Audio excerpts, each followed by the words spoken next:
Welcome to the third section. This time we want to look at consumer research.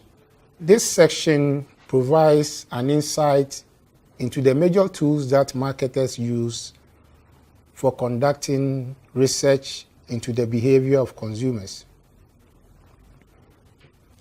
The field of consumer research developed as an extension of the field of marketing research to enable marketers to predict how consumers will react in the marketplace and to undertake and to understand the reasons they made the purchase and consumption-related decisions they did. This section introduces the various research tools that are used by businesses to study or understand and predict what consumers buy, how they buy, where they buy, when they buy, why they buy, and so on and so forth. In other words, this section gives an introductory knowledge about consumer research methods and how they are deployed to get the needed information about consumers in order to develop appropriate marketing strategies. By way of outline, we'll attempt an explanation or description of how the development and meaning of consumer research. We'll also look at the differences between quantitative and qualitative research. And I will expose you to some of the research tools that marketers use. We'll conclude the section by looking at basic steps in consumer research process. Of course, we'll not go into details when it comes to the processes, since you'll be studying that in your final year, one of your final year courses.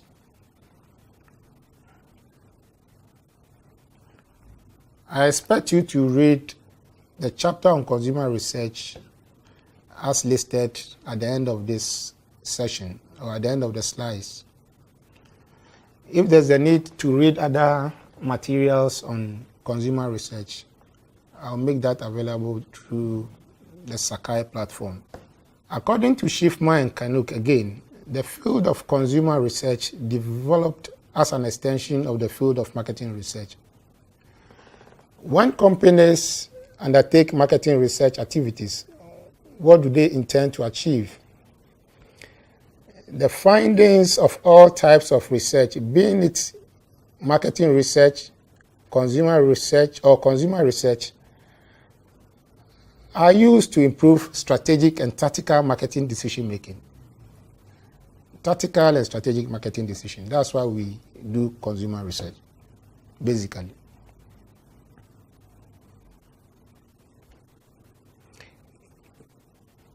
In other words, to be able to better serve customers with the right marketing mix, an organization needs to have relevant information, which is made possible through research. The question is, how is consumer research different from marketing research? As a matter of fact, they are one and the same thing, except that marketing research is broader, since it looks at all the issues in the value chain. But given the strategic importance of consumers in today's market, where we've imbibed the business philosophy that we come to term the marketing concept, there's the need to pay particular attention to consumer research, given the importance of the consumer in the scheme of things. Thus, consumer research as a field, therefore, is to enable marketers to focus attention at understanding the consumer, who is the key to success in the marketplace. This is so because marketing research may only treat the customer as just one variable of the concerns of marketing research in general. And that may not be insightful enough, so hence the need to pay attention to consumer research. Consumer research in all its ramifications enables marketers to describe and explain. The question is to describe and explain how and why consumers behave the way they do at the marketplace. Of course, like I said earlier on, it's not like there's an easy way to predict the market with precision. It also helps them to predict how consumers will react to a firm's marketing mix or stimuli. Anything we put out there for attention, we refer to as marketing stimuli. It should be possible for us to have an idea of how consumers are likely to respond to this stimuli when we put it in the market environment. Now the question is, are consumers always rational in their consumption-related decision-making? The answer is yes and no. In the past, scholars, especially in the area of economics, tend to see the consumer as a rational entity who will take decisions aimed at increasing utility with little consideration to issues of emotions and other situational factors. But now we've come to accept the fact that consumers do not always take decisions based on objective rationality. In other words, in cases where they can, compare two goods or services by way of pricing, quantity, and so on. All these are objective measurements. Sometimes our emotions take the better part of us. Sometimes emotions like fear, love, affection are brought to the exchange relationship, and marketers need to know this. And then, as much as possible, use both rational and emotional consideration in appealing to the target market. So like I said, consumers in the past were considered rational in the sense that it was thought that the consumer will evaluate the goods and services available to him or her and then select those that gave him or her the highest utility or satisfaction at the lowest cost. But now we know that is not always the case. So by way of implication, marketers need to know how to appeal to their target market, use both objective rationality and other emotional consideration. But of course, which one to emphasize will depend on the situation, so on and so forth.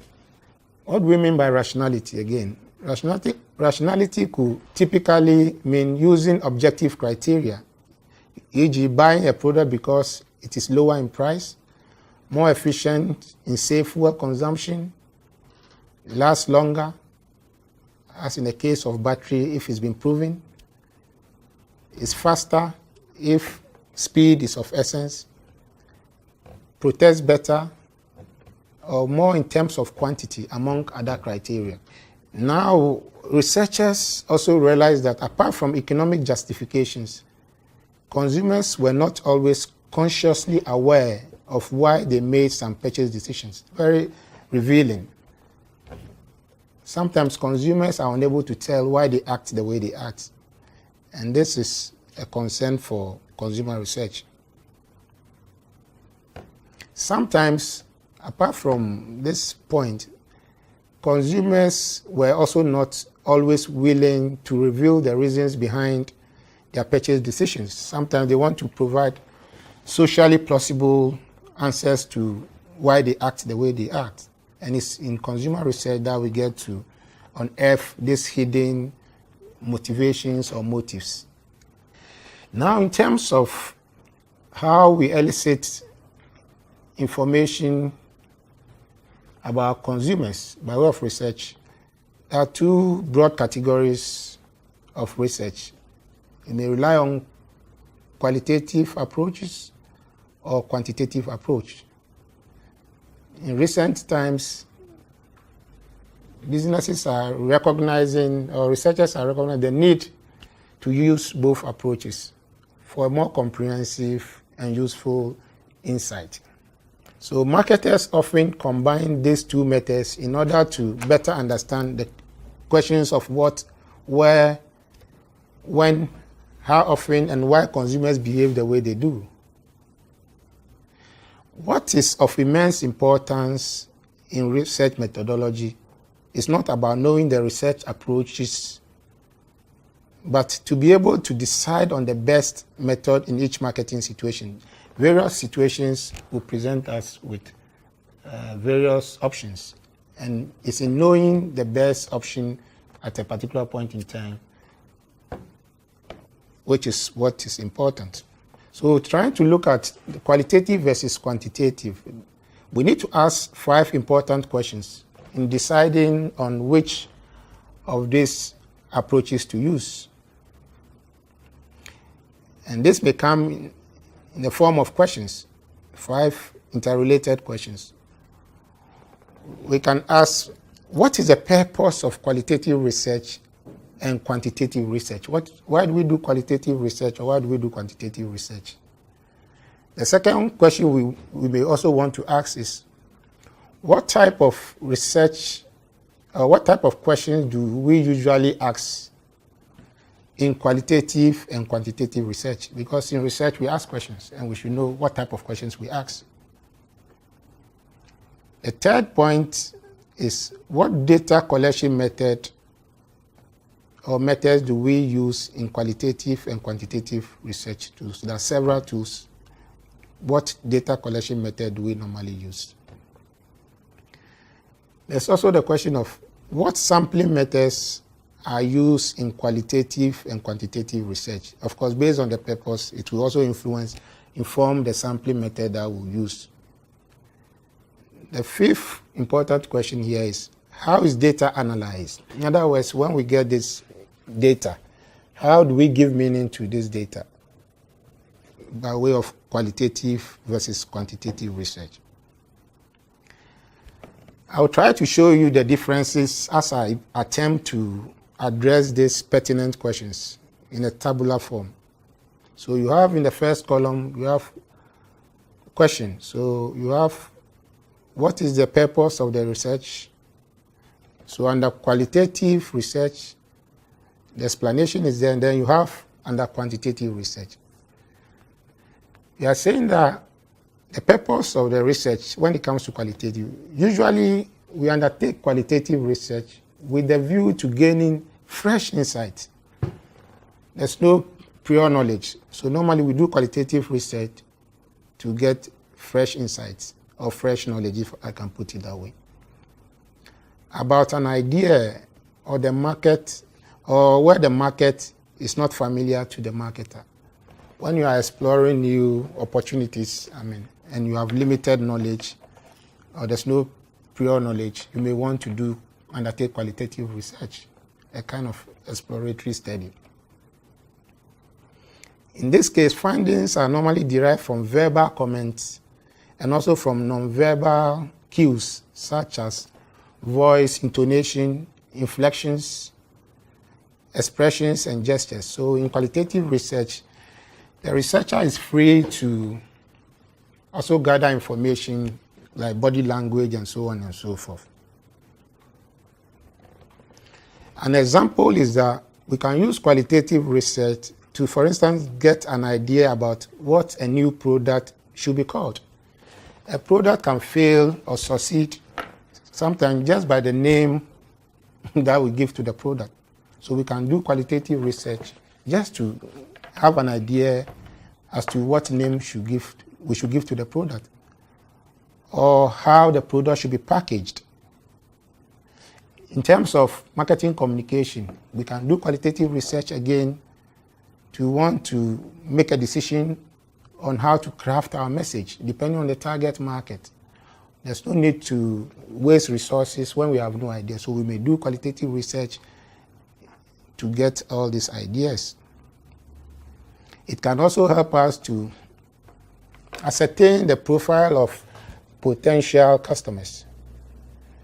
It may also be useful in the area of pricing strategy and area of distribution and so on. So qualitative research has several uses in terms of purpose. When you come to the quantitative research,